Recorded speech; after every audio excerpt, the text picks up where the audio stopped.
नमस्कार दोस्तों, आप सभी को दीपावली की हार्दिक शुभकामनाएं। दोस्तों, स्वागत है एक बार फिर आप सभी का अपने YouTube चैनल गोस्ट टॉक में। मैं आपका छोटा भाई मोहित लेकर आया हूं एक नई डरावनी कहानी। दोस्तों, कहानी शुरू करने से पहले आपसे एक छोटी सी गुजारिश है। अगर आपको कहानी अच्छी लगे तो वीडियो को लाइक करें और चैनल को सब्सक्राइब जरूर करें ताकि हमारी नई कहानी आप तक आसानी से पहुंच सके। दोस्तों, आज की कहानी एक सुनसान ढाबे की है। मुझे यकीन है आज की ये डरावनी कहानी सुनकर आपको डर का एहसास जरूर होगा। दोस्तों, आप हमें कमेंट कर जरूर बताएं कि आप ये कहानी कहां से देख रहे हैं। तो चलिए दोस्तों, समय बर्बाद ना करते हुए कहानी शुरू करते हैं। मैं अंजलि अपने माता पिता के साथ कार यात्रा पर असम से गुजरात जा रही थी। रास्ते में एक सुनसान ढाबे पर रुकने के बाद खौफनाक चीजें होने लगती हैं। अजीब सी आवाजें, खोया हुआ सामान और भयानक सपने यात्रा को भयावह बना देते हैं। गर्मी की छुट्टियां थीं और हम असम से गुजरात पापा के नए ट्रांसफर वाले शहर जा रहे थे। सड़क यात्रा हमेशा रोमांचक होती थी, खासकर मेरे लिए, क्योंकि मुझे गाड़ी की खिड़की से दुनिया देखना अच्छा लगता था। इस बार हालांकि चीजें थोड़ी अलग थीं। एक अजीब सी बेचैनी मेरे पीछे लगी हुई थी जिसे मैं समझ नहीं पा रही थी। हम 3 दिनों से सड़क पर थे। पापा जी गाड़ी चला रहे थे, माँ जी बगल की सीट पर बैठी हुई गुनगुना रही थीं और मैं पीछे वाली सीट पर अपने फोन से खेल रही थी। अचानक पेट्रोल खत्म होने का संकेत मिला। पापा जी ने घबराते हुए गाड़ी को सड़क के किनारे रोका। आसपास कहीं भी कोई शहर या गांव नहीं था, सिर्फ सुनसान जंगल और उजाड़ सड़क थी। कुछ देर इधर उधर देखने के बाद माँ जी ने दूर एक मंदिर नुमा इमारत देखी। करीब जाने पर पता चला कि वह एक ढाबा था। यह काफी पुराना और जीर्ण शीर्ण दिख रहा था, लेकिन हमारे पास और कोई विकल्प नहीं था। हम अंदर गए और एक मेज पकड़ ली। ढाबे में सन्नाटा था। सिर्फ एक बूढ़ा आदमी एक कोने में बैठा हुआ हमें घूर रहा था। हमने खाना ऑर्डर किया और थोड़ी देर में वह बूढ़ा आदमी हमारे पास आ गया। उसकी आवाज खुरदरी और फटी हुई थी। उसने पूछा कि हम कहां जा रहे हैं और कहां से आ रहे हैं। पापा जी ने विनम्रता से जवाब दिया। बूढ़े आदमी ने अजीब सी मुस्कान दी और कहा, यह सड़क बहुत खतरनाक है, रात में यात्रा मत करो। उसकी आवाज में एक चेतावनी का भाव था। हमने उसे धन्यवाद दिया और अपना खाना खाना जारी रखा। खाना खाने के बाद हमने ढाबे से निकलने की तैयारी की। गाड़ी स्टार्ट करने के लिए पापा जी ने चाबी लगाई, लेकिन गाड़ी स्टार्ट नहीं हुई। उन्होंने कई बार कोशिश की, लेकिन गाड़ी जवाब नहीं दे रही थी। घबराहट होने लगी। अचानक उस बूढ़े आदमी की आवाज सुनाई दी, मैं तुम्हारी मदद कर सकता हूं। उसने अपने हाथों को आगे बढ़ाया और कुछ बुदबुदाने लगा। कुछ ही सेकंड में गाड़ी स्टार्ट हो गई। हमने राहत की सांस ली और बूढ़े आदमी को धन्यवाद दिया। हालांकि राहत की यह खुशी ज्यादा देर नहीं टिकी। गाड़ी चलाने के कुछ देर बाद माँ जी ने महसूस किया कि उनका सोने का हार गायब हो गया है। हमने पूरी गाड़ी ढूंढ ली, लेकिन हार कहीं नहीं मिला। यह बहुत अजीब था, क्योंकि माँ जी ने ढाबे में ही हार पहना हुआ था। रात होते होते हम एक सुनसान जगह पर पहुंच गए। वहां रुकने के अलावा कोई चारा नहीं था। हमने गाड़ी के अंदर ही सोने का फैसला किया। रात को सोते समय मुझे एक भयानक सपना आया। सपने में वही बूढ़ा आदमी मुझे गाड़ी चलाने के लिए कह रहा था और माँ जी का चीख निकल कर रह गई। मैं हड़बड़ाकर उठी। पसीने से मेरा पूरा बदन तरबतर था। आसमान में चांद की धुंधली रोशनी टूटती हुई शाखाओं के बीच से टिमटिमा रही थी। गाड़ी के अंदर एक अजीब सी सन्नाटा था। चारों तरफ सिर्फ जंगल की खामोशी और जंगली जानवरों की दूर की आवाजें गूंज रही थीं। माँ जी को जगाया तो उनकी आवाज थोड़ी सी घबराई हुई थी। उन्होंने भी बताया कि उन्हें भी एक भयानक सपना आया था। सपने में वह ढाबा और वह बूढ़ा आदमी था। बूढ़ा आदमी उनकी तरफ एक खौफनाक मुस्कान के साथ देख रहा था और उनके कानों में कुछ फुसफुसा रहा था, लेकिन वो समझ नहीं पा रही थीं कि वो क्या कह रहा है। सुबह होते ही हमने गाड़ी को आगे बढ़ाने का फैसला किया। पापा जी ने गाड़ी स्टार्ट की, मगर गाड़ी फिर से वही जिद कर रही थी। चिंता के मारे माथा पीटने लगा। कल रात ढाबे वाले बूढ़े आदमी ने हमारी गाड़ी स्टार्ट की थी, क्या अब वही कुछ कर सकता है? मजबूरन हमने उसी ढाबे की तरफ वापसी की शुरुआत की। रास्ते में सन्नाटा और भी ज्यादा गहरा गया था, मानो पेड़ पौधे भी हमारी मुसीबत को समझ रहे हों और खामोश खड़े हों। 2 घंटे की कठिन यात्रा के बाद हम ढाबे के पास पहुंचे, पर अब वो ढाबा वैसा नहीं दिख रहा था जैसा कल था। कल जो रंगीन झंडियां लहरा रही थीं, वो गायब थीं। ढाबे के बाहर रखी हुई कुर्सियां भी अब अस्त व्यस्त बिखरी हुई थीं। एक अजीब सी सिहरन मेरी रीढ़ की हड्डी पर चढ़ गई। ढाबे के अंदर भी सन्नाटा था। उस बूढ़े आदमी का कहीं पता नहीं था। हमने आवाज लगाई, लेकिन कोई जवाब नहीं आया। अचानक मेरी नजर ढाबे के एक कोने में रखी हुई एक पुरानी तस्वीर पर पड़ी।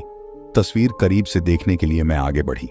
तस्वीर में वही बूढ़ा आदमी था, लेकिन बहुत कम उम्र का। उसके बगल में एक और आदमी खड़ा था, जिसका चेहरा बिल्कुल धुंधला हुआ था। तस्वीर के नीचे अंग्रेजी में कुछ लिखा हुआ था। मैंने धीरे से पढ़ा, श्याम और रवि 1944। मेरा दिल जोर से धड़कने लगा। 1944, क्या ये तारीख कोई इत्तेफाक है? क्या ये वही साल है जब भारत का विभाजन हुआ था? अचानक मां जी चीखीं। उनकी आवाज सुनकर मैं झट से उनकी तरफ घूमी। उनके हाथ में मेरा मोबाइल था, जिसे मैंने कल रात ढाबे में ही खो दिया था। लेकिन वो मोबाइल अब बदला हुआ था। उसकी स्क्रीन पर एक खौफनाक वीडियो चल रहा था। वीडियो में वही सुनसान ढाबा दिख रहा था, लेकिन अंदर मेरी माँ जी अकेली बैठी हुई थी। उनके सामने एक खाली थाली रखी हुई थी और वह किसी अनदेखी शक्ति से बात कर रही थी। मेरे मुंह से चीख निकलने ही वाली थी कि अचानक वीडियो बंद हो गया। मोबाइल भी गर्म होकर हाथ से छूट गया। हम तीनों वहीं खड़े रह गए। हवा में सिर्फ हमारी सांसों की आवाज गूंज रही थी। डर के मारे हम एक दूसरे का हाथ थामे खड़े थे। बाहर निकलने के लिए कदम उठाना भी मुश्किल हो रहा था। तभी सामने से एक चीख सुनाई दी। चीख इतनी भयानक थी कि मेरी रूह कांप गई। चीखने की आवाज ढाबे के पीछे से आ रही थी। पापा जी ने हमें पीछे हटने का इशारा किया और खुद संभलते हुए ढाबे के पीछे जाने लगे। माँ जी और मैं उनकी शर्ट की पकड़ को मजबूती से पकड़े हुए उनके पीछे चल पड़ी। पेड़ों की घनी झाड़ियों को चीरते हुए हम ढाबे के पीछे के खाली मैदान में पहुंचे। वहां का नजारा देखकर मेरा खून जम गया। जमीन पर एक वृद्ध महिला का शव पड़ा हुआ था। उसके सफेद बाल जमीन पर बिखरे हुए थे और चेहरे पर एक खौफनाक मुस्कान जमी हुई थी। उसकी आंखें खुली हुई थीं, लेकिन उनमें कोई चेतना नहीं थी। महिला के कपड़े पुराने जमाने के थे और वो बिल्कुल वैसी ही दिख रही थी जैसी उस पुरानी तस्वीर में श्याम के बगल में खड़े आदमी के कपड़े थे। पापा जी तुरंत महिला के पास पहुंचे और उनकी नाड़ी टटोली। कुछ ही सेकंड में उन्होंने सिर हिला दिया। महिला मर चुकी थी। उनकी मौत का कारण समझ पाना मुश्किल था।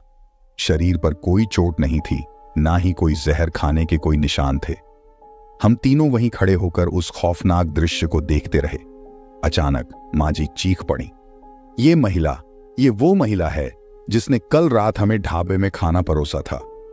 उनकी बातों ने मेरे दिमाग में खौफ का एक नया तूफान खड़ा कर दिया।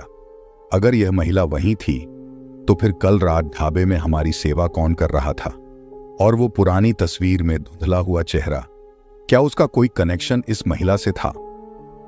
पुलिस को बुलाने के बारे में सोचा, लेकिन आसपास कहीं नेटवर्क नहीं था। हम जंगल के बीचों बीच फंसे हुए थे, एक बेजान गाड़ी के साथ और एक खौफनाक रहस्य के साथ। अचानक हवा में एक अजीब सी गंध फैल गई, सड़ने का वो सपा देने वाला गंध जिसे भुलाया नहीं जा सकता। मेरा मुंह और नाक अपने आप ही रुंध हो गए। पापा जी ने रूमाल निकालकर नाक और मुंह को ढका लिया। गंध की तीव्रता बढ़ती जा रही थी। अब तो सांस लेना भी दूभर हो गया था। हम तीनों एक दूसरे से सटकर खड़े हो गए। अचानक माँ जी ने मेरा हाथ पकड़ा और इशारा किया कि सामने देखो। मेरी नजर सामने खड़े पेड़ की तरफ गई। पेड़ की एक मोटी शाखा से एक रस्सी लटक रही थी और उस रस्सी के सहारे एक शरीर लटका हुआ था। शरीर बूढ़े आदमी का था, वही ढाबे वाला बूढ़ा आदमी। उसकी आंखें खुली हुई थीं और चेहरे पर एक भयानक मुस्कान जमी हुई थी, बिल्कुल उसी तरह जैसी उस मृत महिला के चेहरे पर थी। मेरे पैरों तले जमीन खिसक गई। मेरा गला सूख चुका था, चीख भी नहीं निकल पा रही थी। पापा जी ने मेरा और माँ जी का हाथ मजबूत पकड़ रखा। हम तीनों वहीं खड़े होकर उस खौफनाक नजारे को देखते रहे। कुछ देर बाद हवा का रुख बदला और सड़ने की गंध धीरे धीरे कम होने लगी। हम तीनों सांस लेने लगे, लेकिन डर के मारे हमारा पूरा शरीर कांप रहा था। माँ जी तो बेहोशी की हालत में थीं। पापा जी ने उन्हें सहारा दिया और एक पेड़ के नीचे लिटा दिया। अब क्या किया जाए ये समझ नहीं आ रहा था। डर और बेबसी के बीच हम जकड़े हुए थे। तभी अचानक दूर से एक गाड़ी की आवाज सुनाई दी। गाड़ी की आवाज सुनते ही मानो किसी मरुस्थल में पानी मिल गया हो। उम्मीद की एक किरण हमारे अंदर जगी। पापा जी ने तुरंत आवाज लगाना शुरू कर दिया। कुछ ही देर में एक पुरानी जीप हमारी तरफ आती हुई दिखाई दी। गाड़ी रुकने से पहले ही उसमें से एक लंबा चौड़ा आदमी निकलकर हमारी तरफ दौड़ पड़ा। आदमी के पास पहुंचने पर हमने राहत की सांस ली। वह कोई और नहीं बल्कि वही ट्रक ड्राइवर था जिससे हमने कल रास्ते में मुलाकात की थी। ट्रक ड्राइवर हमें देखकर काफी हैरान हुआ। हमने उसे सारी कहानी बताई। गाड़ी खराब होना, सुनसान ढाबा, मृत महिला और फांसी पर लटका हुआ बूढ़ा आदमी। ट्रक ड्राइवर हमारी बातें सुनकर सिर हिलाता रहा। उसकी आंखों में एक अजीब सी चमक थी। जब हमने ढाबे वाली महिला के बारे में बताया तो ट्रक ड्राइवर ने कहा, उस महिला को तो सालों पहले मार दिया गया था। इस इलाके में रहने वाले लोग कहते हैं कि उसकी आत्मा आज भी यहीं भटकती है। उसकी बातों से मेरे रोंगटे खड़े हो गए। क्या सचमुच वो महिला भूत थी? और वो बूढ़ा आदमी, क्या उसका भी कोई कनेक्शन उस आत्मा से था? ट्रक ड्राइवर ने बताया कि वो पास के ही एक गांव का रहने वाला है। उसने हमें अपने गांव चलने का सुझाव दिया। वहां हम रात रुक सकते थे और गाड़ी की मरम्मत भी करवा सकते थे। हमने बिना किसी हिचकिचाहट के उसकी बात मान ली। ट्रक ड्राइवर की जीप के पीछे पीछे हम जंगल से निकले। धीरे धीरे सूरज ढलने लगा और आसमान का रंग बदलने लगा। जैसे जैसे हम गांव के नजदीक पहुंच रहे थे वैसे वैसे हमारा डर कम होता जा रहा था। गांव में कुछ कच्चे घर और एक छोटा मंदिर दिखाई दिया। ट्रक ड्राइवर हमें गांव के मुखिया के घर ले गया। मुखिया जी एक बुजुर्ग व्यक्ति थे। हमने उन्हें सारी घटना बताई। मुखिया जी ने बड़ी गंभीरता से हमारी बातें सुनी। फिर उन्होंने बताया कि यह इलाका काफी पुराना है।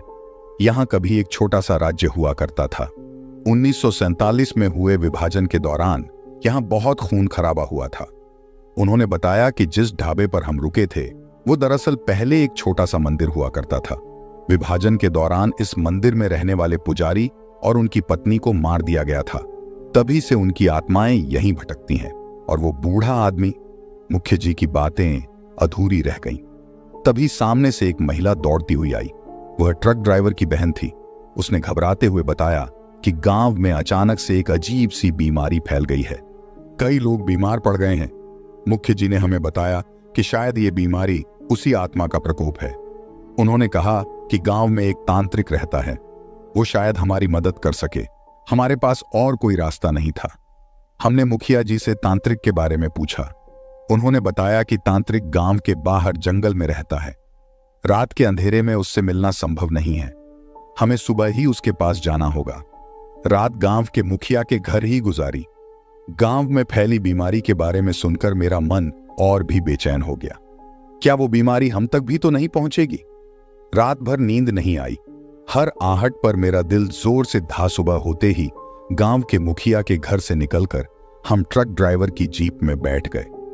ट्रक ड्राइवर ने रास्ता बताया। जंगल के घने पेड़ों के बीच से एक संकरी सी कच्ची सड़क निकलती थी। सड़क के दोनों तरफ ऊंचे ऊंचे पेड़ खड़े थे, मानो राह भटकाने के लिए खड़े हों। कुछ देर चलने के बाद सड़क खत्म हो गई। ट्रक ड्राइवर ने जीप को रास्ते के किनारे खड़ा किया और बताया कि यहीं से हमें पैदल चलना होगा। जंगल के अंदर करीब आधा किलोमीटर दूर एक छोटी सी झोपड़ी दिखाई दे रही थी। वही तांत्रिक का ठिकाना था। हवा में एक अजीब सी सन्नाटा थी। पेड़ों की पत्तियों की सरसराहट भी सुनाई नहीं दे रही थी, मानो पूरा जंगल हमारी सांस लेने की आवाज सुनने के लिए खामोश खड़ा हो। मां जी और मैं पापा जी का हाथ पकड़कर उनकी पीठ के पीछे चल रही थीं। कुछ देर बाद हम झोपड़ी के पास पहुंच गए। झोपड़ी बहुत ही जर्जर हालत में थी। उसकी खपरेल की छत टूटी हुई थी और दीवारें मिट्टी की बनी हुई थीं। झोपड़ी के बाहर एक बूढ़ा आदमी बैठा हुआ था। उसकी लंबी दाढ़ी और सफेद बाल उसे एक भयानक रूप दे रहे थे। ट्रक ड्राइवर ने तांत्रिक को हमारी सारी परेशानी बताई। तांत्रिक हमारी बातें ध्यान से सुनता रहा। फिर उसने धीमी आवाज में कहा, जो कुछ तुमने देखा है वो सब इस इलाके के भूतकाल का साया है। विभाजन के दौरान मारे गए लोगों की आत्माएं यहीं अटकी हुई हैं। और वो बूढ़ा आदमी। तांत्रिक की बातें अधूरी रह गईं। अचानक उसकी आंखें फैल गईं और उसने जोर से चिल्लाना शुरू कर दिया। हम तीनों घबराकर पीछे हट गए। तांत्रिक जमीन पर गिर गया और उसके मुंह से अजीब सी आवाजें निकलने लगीं। कुछ ही सेकंड में झोपड़ी के अंदर से एक काला धुआं निकलने लगा। धुआं तेजी से हमारे चारों तरफ फैल गया। हम सांस लेने के लिए हांफने लगे। आंखों में जलन होने लगी और गले में खराश होने लगी। अचानक माँ जी चीख उठी। उन्होंने मेरा हाथ पकड़ा और इशारा किया कि सामने देखो। मैंने सामने देखा तो ट्रक ड्राइवर गायब हो चुका था। उसकी जगह पर एक लंबा चौड़ा काला साया खड़ा था। उसका चेहरा साफ दिखाई नहीं दे रहा था, लेकिन उसकी लाल चमकती आंखें भयानक लग रही थीं। मेरे पैरों तले जमीन खिसक गई। डर के मारे मैं चीख भी नहीं निकाल पा रही थी। पापा जी ने हमें पीछे हटने का इशारा किया और खुद तांत्रिक के पास पहुंचे। काला साया भी पापा जी की तरफ बढ़ने लगा। तभी अचानक एक तेज रोशनी चारों तरफ फैल गई। रोशनी इतनी तेज थी कि हम कुछ देर के लिए अंधे हो गए। जब रोशनी कम हुई तो हमने देखा कि काला साया गायब हो चुका था। तांत्रिक जमीन पर बेहोश पड़ा हुआ था और ट्रक ड्राइवर वापस आ गया था। ट्रक ड्राइवर ने बताया कि उसे नहीं पता कि क्या हुआ। अचानक उसे लगा कि कोई उसे खींच रहा है, लेकिन जैसे ही वो झोपड़ी के बाहर आया उसे तेज रोशनी दिखाई दी और फिर वो वापस होश में आया। हम तांत्रिक को होश में लाने की कोशिश करने लगे। थोड़ी देर बाद उसकी आंखें खुलीं। तांत्रिक की आंखें खुल तो गईं, लेकिन वह बेहोशी की हालत में बड़बड़ा रहा था। उसके बड़बड़ाहट से कुछ शब्द स्पष्ट रूप से सुनाई दे रहे थे। वह आ रहा है, वह रोक नहीं सकता, हम सब मिट जाएंगे। उसकी बातों ने हमारे दिलों में दहशत पैदा कर दी। वह कौन था और हमें किस चीज से बचाना चाहता था तांत्रिक? ट्रक ड्राइवर ने सुझाव दिया कि फिलहाल हमें गांव वापस लौटना चाहिए। तांत्रिक को भी इलाज की जरूरत थी। गांव लौटने पर पता चला कि बीमारी और फैल चुकी थी। कई ग्रामीण गंभीर रूप से बीमार थे। गांव में मातम छाया हुआ था। मुखिया जी ने बताया कि गांव के वैद्य को बुलाया गया है, लेकिन उसकी दवाइयां भी कोई खास असर नहीं कर पा रही। हमारी गाड़ी की मरम्मत भी हो चुकी थी। ट्रक ड्राइवर हमें रात को ही गांव से निकलने का सुझाव दे रहा था। उसका कहना था कि इस भयावह माहौल में रुकना हमारे लिए खतरनाक हो सकता है, लेकिन जाने से पहले हमें तांत्रिक से बात करनी थी। शायद वह हमें कोई रास्ता बता सके। शाम ढल चुकी थी। हम तांत्रिक की झोपड़ी पर वापस गए। इस बार वहां तांत्रिक नहीं था। उसकी झोपड़ी भी खाली पड़ी थी। इतनी जल्दी तांत्रिक कहां चला गया? क्या वह भी बीमारी की चपेट में आ गया था, या फिर कहीं उसे भी उस काले साए ने अपना शिकार बना लिया था? मन में हजारों सवाल उठ रहे थे, लेकिन उनके जवाब कहीं नहीं मिल रहे थे। असहाय होकर हम गांव लौट आए। रात होने वाली थी। गांव में अजीब सी सन्नाटा छा गई थी। बीमार लोगों की कराहने की आवाजें ही सुनाई दे रही थीं। अचानक गांव के मंदिर की घंटी बजने लगी। घंटी की आवाज तेज और भयानक थी, मानो किसी आत्मा को तड़पाया जा रहा हो। गांव के लोग दहशत में अपने घरों से बाहर निकल आए। फिर अजीब सी चीखें सुनाई देने लगीं। चीखें सुनकर मेरा खून जम गया। वो चीखें इंसानों की नहीं लग रही थीं, मानो कोई जंगली जानवर चीख रहा हो। चीखें मंदिर की तरफ से आ रही थीं। गांव के कुछ लोग मंदिर की तरफ दौड़ पड़े। हम भी उनके पीछे भागे। मंदिर का दरवाजा खुला हुआ था। अंदर का नजारा देखकर हमारी रूह कांप गई। मंदिर के फर्श पर गांव का वैद्य मृत पड़ा हुआ था। उसका शरीर बुरी तरह से क्षत विक्षत था। उसके पास ही एक काला साया खड़ा था, जिसकी आंखें खून की तरह लाल थीं। हम चीखने ही वाले थे कि तभी बिजली कड़कने की आवाज आई और आसमान में तेज रोशनी चमक उठी। काला साया अचानक से गायब हो गया। उसकी जगह पर एक धुंधला सा मानव आकृति नजर आई। वह आकृति धीरे धीरे स्पष्ट होती जा रही थी। कुछ ही सेकंड में हम देख पाए कि वह वही ढाबे वाला बूढ़ा आदमी था, लेकिन अब उसका चेहरा क्रोध से तमतमाया हुआ था। बूढ़े आदमी ने एक भयानक आवाज में कहा, तुम लोग मेरी शांति भंग करने आए हो, अब तुम सबको भुगतना पड़ेगा। उसकी आवाज पूरे गांव में गूंजने लगी। गांव के लोग घबराकर इधर उधर भागने लगे। हम तीनों जड़ होकर खड़े थे। हिलने जुलने की ताकत, डर का ऐसा ताला हमारे दिमागों पर जड़ चुका था कि हिलना डुलना तो दूर, सांस लेना भी मुश्किल हो रहा था। बूढ़े आदमी की आवाज धीरे धीरे गूंजने से चीख में बदल गई। उसकी आवाज मानो हवा में घुलकर हर तरफ फैल रही थी, हमारे कानों को चीरती हुई सीधे दिमाग में घुस रही थी। आसमान में बिजली कौंधने का सिलसिला लगातार जारी था। हर कौंध के साथ मंदिर का अंधेरा नाचता हुआ सा दिखाई देता था। अचानक मंदिर के कोने से एक धुआं उठता हुआ दिखाई दिया। धुएं का गुब्बार धीरे धीरे फैलने लगा और उसमें से एक भयानक आकृति निकलने लगी। वह आकृति किसी इंसान से कम और किसी राक्षस से ज्यादा भयानक थी। उसके पूरे शरीर पर काले बाल उगे हुए थे, लंबे लंबे नुकीले नाखून उसकी उंगलियों से निकल रहे थे और लाल चमकती आंखें क्रोध से जल रही थीं। बूढ़े आदमी ने उस आकृति को देखते ही घबराकर कुछ बुदबुदाना शुरू किया। उसने अपने हाथों को आगे बढ़ाया, मानो उस आकृति को रोकने की कोशिश कर रहा हो, लेकिन वो बेकार था। राक्षसी आकृति तेजी से बूढ़े आदमी की तरफ बढ़ी और अपने नुकीले नाखूनों से उसका गला दबा दिया। बूढ़े आदमी की चीखें गूंज उठीं। वो अपनी कमजोर आवाज में किसी से मदद की गुहार लगा रहा था, लेकिन वहां उसे मदद करने वाला कोई नहीं था। हम तीनों जड़वत खड़े थे, डर के मारे हिलने जुलने की ताकत भी खो चुके थे। कुछ ही सेकंड में राक्षसी आकृति ने बूढ़े आदमी का गला दबाकर उसकी जान ले ली। बूढ़े आदमी का शरीर बेजान होकर जमीन पर गिर पड़ा। मंदिर के अंदर एक अजीब सी सन्नाटा छा गई। बिजली कड़कना भी बंद हो चुका था। कुछ देर बाद राक्षसी आकृति ने धीरे धीरे अपना सिर घुमाया और हमारी तरफ देखा। उसकी लाल चमकती आंखों में एक भयानक क्रोध भरा हुआ था।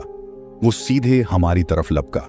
पापा जी ने किसी तरह से हिम्मत जुटाकर हमें पीछे धकेला और राक्षसी आकृति के सामने खड़े हो गए। उनकी आवाज कांप रही थी। हमें जाने दो, हम तुम्हें कोई नुकसान नहीं पहुंचाना चाहते। राक्षसी आकृति ने कोई जवाब नहीं दिया। उसने बस इतना किया कि अपने लंबे नुकीले नाखूनों को और भी बाहर निकाल लिया। अचानक मां जी चीख उठी, देखो वो! उन्होंने मंदिर के बाहर की तरफ इशारा किया। हमने उनकी तरफ देखा तो खून हमारा जम गया। मंदिर के बाहर सैकड़ों की संख्या में लाशें इकट्ठी खड़ी थीं। वो वही लाशें थीं जिन लोगों को हमने रास्ते में देखा था।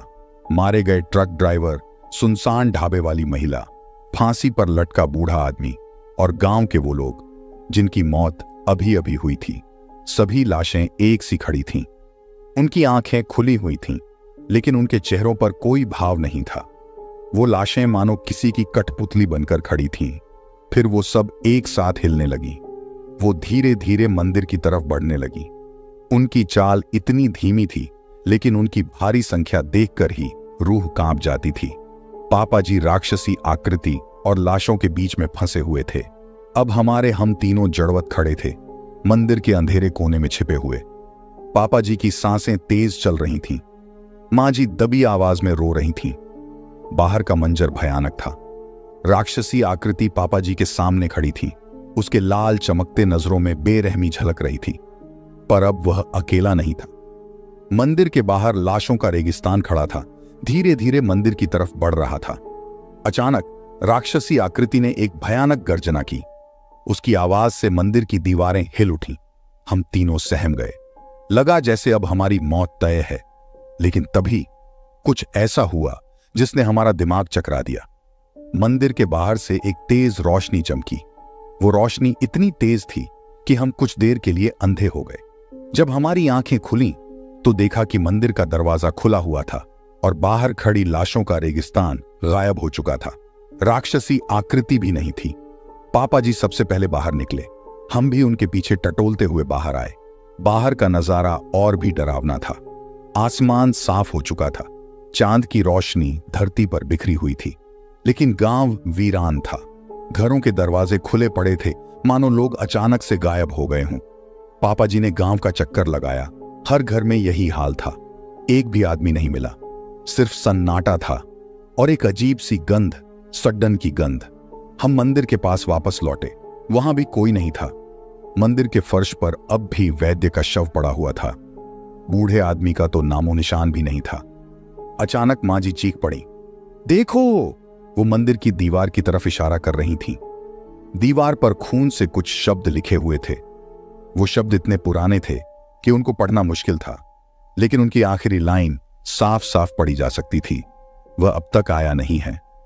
उन खून के लिखे हुए शब्दों ने हमारे दिलों में एक नया डर पैदा कर दिया। वह कौन था जो अभी आया नहीं था? और जब वो आएगा तो क्या होगा? हम मंदिर से बाहर निकले और अपनी गाड़ी की तरफ बढ़े। गाड़ी वहीं खड़ी थी, लेकिन उसकी हालत पहले से भी खराब हो चुकी थी। गाड़ी के टायर पंक्चर हो चुके थे और बोनट बुरी तरह से कुचला हुआ था। अब हम क्या करें, कुछ समझ नहीं आ रहा था। गांव वीरान था, फोन का कोई नेटवर्क नहीं था और गाड़ी भी खराब थी। हम जंगल के बीचों बीच फंसे हुए थे, भूखे, प्यासे और डरे हुए। तभी दूर से हमें किसी जानवर के दहाड़ने की आवाज सुनाई दी। आवाज इतनी करीब से आ रही थी कि हम तीनों सहम गए। पेड़ों के पीछे से दो चमकती हुई आंखें दिखाई दी। एक जंगली जानवर जंगल से बाहर निकल रहा था। डर के मारे हम एक दूसरे से सट गए। हम जानते थे कि जंगली जानवरों से हमारा बच पाना लगभग असंभव है, लेकिन तभी कुछ और हुआ। जंगल से निकलने वाले जानवर के सामने अचानक एक काला साया खड़ा हो गया। वो वही काला साया था जिसे हमने पहले तांत्रिक की झोपड़ी के पास देखा था। काला साया और जंगली जानवर कुछ देर तक एक जंगल से निकलने वाले जानवर के सामने खड़ा काला साया एक भयानक गर्जना करता हुआ उस पर झपटा। जंगली जानवर भी कम हिम्मत वाला नहीं था। उसने जोर से दहाड़ा और काले साए से लड़ने के लिए तैयार हो गया। कुछ ही सेकंड में जंगल के बीच एक खौफनाक लड़ाई छिड़ गई। हम तीनों दूर खड़े होकर उस भयानक लड़ाई को देख रहे थे। काला साया अंधेरे की तरह घना था। उसकी आंखें लाल चमकती हुई थीं और उसके नाखून नुकीले पंजे की तरह निकले हुए थे। जंगली जानवर विशाल था। उसकी दहाड़ से जंगल कांप उठा। कुछ देर की लड़ाई के बाद जंगली जानवर कमजोर पड़ने लगा। काले साए ने उसे जमीन पर पटक दिया और उसके गले को अपने नुकीले नाखूनों से दबा दिया। जंगली जानवर की चीखें पूरे जंगल में गूंजने लगीं। कुछ ही सेकंड में उसकी चीखें खामोश हो गईं। काला साया जंगली जानवर के शव को जमीन पर फेंककर हमारी तरफ मुड़ा। उसकी खौफनाक आंखें हम पर गड़ी थीं। हम हिलने जुलने की भी हिम्मत नहीं जुटा पा रहे थे। लगा जैसे अब हमारी बारी है, लेकिन तभी काले साए ने एक अजीब सी हरकत की। वह जमीन पर झुका और मृत जंगली जानवर के खून को सूंघने लगा। कुछ ही सेकंड में उसका रूप बदलने लगा। धीरे धीरे वो काला साया छोटा होता गया और उसकी जगह एक लंबा चौड़ा इंसान खड़ा हो गया। वह इंसान बिल्कुल नंगा था।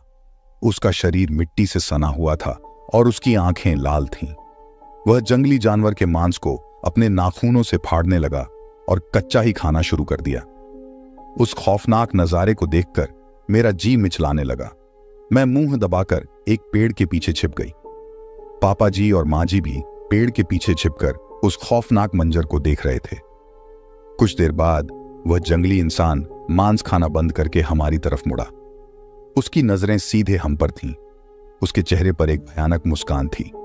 वह धीरे धीरे हमारी तरफ बढ़ने लगा। उसके हर कदम के साथ जमीन कांपती हुई लग रही थी। हमारी सांसें थम गई थीं। लगा जैसे अब हमारी मौत निश्चित है। तभी उस जंगली इंसान के सामने अचानक एक सफेद रोशनी चमकी। वो रोशनी इतनी तेज थी कि हम कुछ देर के लिए अंधे हो गए। जब हमारी आंखें खुलीं तो देखा कि जंगली इंसान गायब हो चुका था। उसकी जगह पर एक बूढ़ा फकीर खड़ा था। फकीर के सफेद बाल जमीन तक छू रहे थे। उसके हाथ में एक लंबी सी लाठी थी। उसके चेहरे पर एक शांत भाव था। फकीर ने हमें पेड़ के पीछे से निकलने का इशारा किया। हम तीनों डरते हुए फकीर के सामने खड़े हो गए। फकीर ने धीमी आवाज में पूछा, तुम लोग इस भयानक जगह पर कैसे आए? पापा जी ने उसे पूरी कहानी बताई। गाड़ी खराब होना, सुनसान ढाबा, मृत महिला और फांसी पर लटका हुआ बूढ़ा आदमी, गांव में फैली बीमारी, तांत्रिक और राक्षसी आकृति। फकीर हमारी बातें ध्यान से सुनता रहा। फिर उसने बताया कि यह इलाका सदियों से आत्माओं का घर रहा है। यहां कभी एक शक्तिशाली साम्राज्य हुआ करता था। उस साम्राज्य फकीर की बातों से हमारे रोंगटे खड़े हो गए। साम्राज्य के पतन की कहानी सुनने के लिए हमारा कलेजा बेचैन हो उठा। फकीर ने बताया कि उस साम्राज्य के राजा को अमर होने का लालच था। उसने एक तांत्रिक की मदद से एक शक्तिशाली अनुष्ठान किया, जिसके परिणाम स्वरूप उसकी आत्मा अमर तो हो गई, लेकिन एक भयानक राक्षस में बदल गई। 1947 के विभाजन के दौरान हुए खून खराबे ने इस इलाके की आत्माओं को और भी ज्यादा क्रोधित कर दिया। फकीर ने हमें बताया कि हमने जो काला साया देखा था वह दरअसल राजा की अमर आत्मा थी, और वह बूढ़ा आदमी जो फांसी पर लटका हुआ था वह उस तांत्रिक का शिष्य था। विभाजन के दौरान उसे मार दिया गया था, लेकिन उसकी आत्मा भी अशांत होकर यहीं भटक रही थी। फकीर ने यह भी बताया कि जंगली इंसान दरअसल उस इलाके का संरक्षक था। वह एक शक्तिशाली योद्धा था जो मृत्यु के बाद भी इस इलाके की रक्षा करता था, लेकिन काले साए की शक्ति उसके सामने भी कम नहीं थी। फकीर की बातों ने हमारे दिमाग में सवालों का ज्वालामुखी जगा दिया। मंदिर की दीवार पर लिखे खून के शब्दों का क्या मतलब था? वह कौन था जो अभी तक नहीं आया था? और जब वह आएगा तो क्या होगा? फकीर ने हमारे सवालों को पढ़ लिया। उसने कहा, वह एक और भी शक्तिशाली आत्मा है, इस इलाके का असली रक्षक। हमने पूछा, वह कब आएगा? फकीर ने सिर हिलाते हुए कहा, पता नहीं, लेकिन अगर वह नहीं आया तो काला साया पूरे इलाके को तबाह कर देगा। फकीर की बातों ने हमारे दिलों में खौफ भर दिया। हम इस भयानक जगह से निकलना चाहते थे, लेकिन हमारी गाड़ी खराब थी और गांव भी वीरान हो चुका था। फकीर ने हमें बताया कि हमारे पास जंगल से निकलकर दूसरे गांव तक पहुंचने के अलावा कोई रास्ता नहीं है। रास्ते में खतरे जरूर होंगे, लेकिन वह खुद हमारी रक्षा करेगा। हम जानते थे कि जंगल से निकलना खतरनाक होगा, लेकिन इस भयानक जगह पर रुकना और भी खतरनाक था। इसलिए हमने फकीर के साथ जाने का फैसला किया। फकीर ने हमें जंगल से निकलने का रास्ता बताया। उसने हमें यह भी बताया कि जंगल में कौन कौन से खतरे हो सकते हैं और उनसे कैसे बचा जा सकता है। हमने अपनी गाड़ी को छोड़ दिया और फकीर के पीछे चलना शुरू किया। जंगल घना था और अंधेरा भी हो चुका था। पेड़ों की शाखाएं हमारे ऊपर फैली हुई थीं, मानो हमें जकड़ने के लिए तैयार हों। जंगल से अजीब सी आवाजें आ रही थीं, जानवरों के दहाड़ने की आवाज, पत्तों के सरसराहट की आवाज और अज्ञात जीवों की चीखें। हर आवाज हमारे दिलों में दहशत पैदा कर रही थी। हम फकीर के पीछे चिपके हुए चल रहे थे। कुछ ही देर बाद हमने सामने आंखों की चमक देखी, जंगली जानवर। लेकिन इससे पहले कि हम कुछ सोच पाते, फकीर ने एक मंत्र का जाप किया। उसकी आवाज पूरे जंगल में गूंजने लगी। आंखों की चमक गायब हो गई। जंगली जानवर शायद डरकर भाग गया था। फकीर का मंत्र जंगल में गूंजता रहा और हम रात भर उसी तरह अंधेरे और खतरों से घिरे हुए चलते रहे। जंगल की हर आहट, हर सरसराहट हमारे कानों में खौफनाक संगीत बनकर बज रही थी। थकान और डर से हमारा बुरा हाल था, लेकिन फकीर हमें रुकने नहीं देता था। वो कहता था, रात के समय जंगल में रुकना बहुत खतरनाक है। सुबह होते होते हम एक नदी के किनारे पहुंच गए। नदी का पानी साफ और ठंडा था। हमने थोड़ा पानी पीकर अपनी प्यास बुझाई और थोड़ा आराम किया। फकीर ने हमें बताया कि इस नदी को पार करने के बाद हम जंगल से बाहर निकल जाएंगे, लेकिन नदी पार करना आसान नहीं था। नदी का बहाव तेज था और कोई नाव भी नहीं दिख रही थी। फकीर ने हमें बताया कि वह एक जादुई तौर तरीक से हमें नदी पार करा देगा। हम उसकी बातों पर विश्वास करने के अलावा कोई विकल्प नहीं रखते थे। फकीर ने कुछ अजीब से शब्दों का जाप करना शुरू किया। उसके हाथों से एक हल्की सी नीली रोशनी निकली। वो रोशनी नदी के पानी पर फैलने लगी। कुछ ही सेकंड में नदी के बीचों बीच एक पत्थरों का पुल बन गया। हम फकीर के पीछे चलकर उस पत्थरों के पुल से नदी पार करने लगे, लेकिन पुल पार करते समय मांझी का पैर फिसल गया और वह नदी में गिरने वाली थी। तभी फकीर ने तेजी से उनका हाथ पकड़ लिया और उन्हें संभाल लिया। उस खौफनाक पल में भी फकीर का चेहरा शांत था। उसने मांझी को आश्वासन दिया कि अब वो सुरक्षित हैं। हम पुल पार करके नदी के दूसरी तरफ पहुंच गए। पत्थरों का पुल गायब हो गया और नदी का बहाव पहले जैसा तेज हो गया। नदी पार करने के बाद जंगल थोड़ा कम घना हो गया। पेड़ों के बीच अब थोड़ी दूरी नजर आ रही थी। हम उम्मीद से भर गए, शायद जल्द ही हम जंगल से निकल जाएंगे। लेकिन तभी हमने सामने कुछ अजीब सा देखा। पेड़ों के बीच एक टूटा फूटा मंदिर खड़ा हुआ था। मंदिर की हालत इतनी खराब थी कि लगता था वह कभी भी ढह सकता है। मंदिर के बाहर की जमीन पर सैकड़ों की संख्या में कंकाल बिखरे हुए थे। हमारे पैरों तले जमीन खिसक गई। इतने सारे कंकाल कहां से आए? क्या इस जंगल में कोई कब्रिस्तान था? फकीर ने हमें बताया कि यह मंदिर उस साम्राज्य का अवशेष है जिसके बारे में उसने हमें बताया था। विभाजन के दौरान हुए खून खराबे में इस मंदिर के पुजारी और आसपास के ग्रामीणों को मार दिया गया था। उनकी लाशों को यहीं फेंक दिया गया था। हवा में हड्डियों की गंध फैली हुई थी। हम मंदिर के पास जाना नहीं चाहते थे, लेकिन फकीर ने हमें बताया कि शायद मंदिर के अंदर कोई रास्ता हो सकता है जो हमें जंगल से बाहर निकाल सकता है। हम डरते हुए मंदिर के अंदर गए। मंदिर के अंदर का नजारा और भी भयानक था। मूर्तियां टूटी हुई थीं, दीवारें काली पड़ी हुई थीं और हर तरफ अंधेरा छाया हुआ था। फकीर ने अपनी लाठी से जमीन पर धीरे धीरे रोशनी पैदा की। हम मंदिर के अंदर घूमते रहे, लेकिन कोई रास्ता नहीं मिला। अचानक माँ जी चीख उठी। उन्होंने दीवार पर लिखे हुए कुछ शब्दों को इशारा किया। वो शब्द खून से लिखे हुए थे और उनकी वही भाषा थी जो मंदिर की दीवार पर लिखे खून के शब्दों को पढ़कर हमारा दिल दहल गया। वे वही शब्द थे जो मंदिर की पिछली दीवार पर लिखे थे। वह अब तक आया नहीं है। क्या इसका मतलब था कि हम जिस शक्तिशाली आत्मा का इंतजार कर रहे थे वह अभी भी नहीं आया था? फकीर ने शब्दों को ध्यान से पढ़ा और गंभीर होकर बोला, समय कम है, हमें जल्द ही जंगल से निकलना होगा। उसने दीवारों को टटोलना शुरू किया, मानो कोई छिपा हुआ रास्ता ढूंढ रहा हो। कुछ ही देर में उसकी लाठी से निकलने वाली रोशनी एक ईंट पर रुक गई। ईंट अचानक से हिली और एक अंधेरे कमरे का रास्ता खुल गया। कमरे के अंदर से एक ठंडी हवा निकली, जिससे हमारे रोंगटे खड़े हो गए। कमरे के अंदर कैसा अंधेरा था यह कहना भी मुश्किल था। हम फकीर के पीछे उस अंधेरे कमरे में घुसे। कमरे में घुटन होने लगी, सांस लेना भी मुश्किल हो रहा था। कुछ ही कदम चलने के बाद फकीर की लाठी से निकलने वाली रोशनी ने एक मूर्ति को रोशन किया। मूर्ति बहुत ऊंची थी और भगवान शिव के रूप में थी। मूर्ति के हाथों में त्रिशूल था और चेहरे पर शांत भाव था। फकीर ने हमें बताया कि यह शायद इस मंदिर का मुख्य देवता था। उसने मूर्ति के सामने हाथ जोड़कर प्रार्थना की। कुछ देर प्रार्थना करने के बाद उसने हमें बताया कि यह कमरा वास्तव में एक सुरंग का रास्ता है जो जंगल के बाहर किसी सुरक्षित स्थान पर जाता है। हम उम्मीद से भर गए, शायद अब हम इस भयानक जगह से वाकई बच पाएंगे। फकीर ने सुरंग में चलना शुरू किया। सुरंग बहुत ही संकरी और घुटन देने वाली थी। हम घुटन सहते हुए फकीर के पीछे चलते रहे। कितनी देर चले हमें पता नहीं चला, लेकिन अचानक से सुरंग चौड़ी हो गई और हवा आनी शुरू हो गई। कुछ ही देर में हम सुरंग के बाहर निकल आए। सुरंग के बाहर का नजारा बिल्कुल अलग था। सूरज निकल चुका था और खेतों में हरी फसलें लहरा रही थीं। दूर गांव के घरों का धुआं उठता हुआ दिख रहा था। हम खुशी से झूम उठे।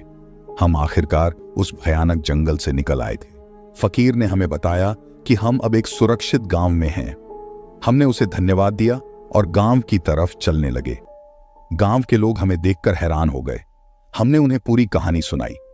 गांव के मुखिया ने हमें बताया कि उन्होंने भी सुना था कि जंगल में अजीब अजीब घटनाएं होती हैं, लेकिन उन्हें यह नहीं पता था कि वहां एक पूरा साम्राज्य का रहस्य दफन है।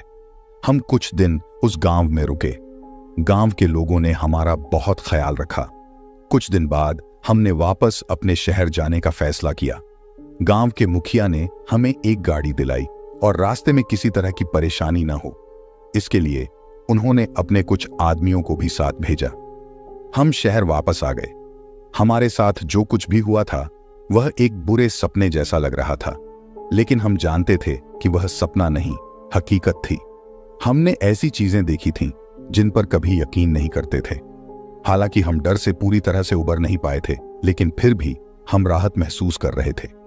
हम अपने परिवार के पास वापस आ गए थे और अब सुरक्षित थे।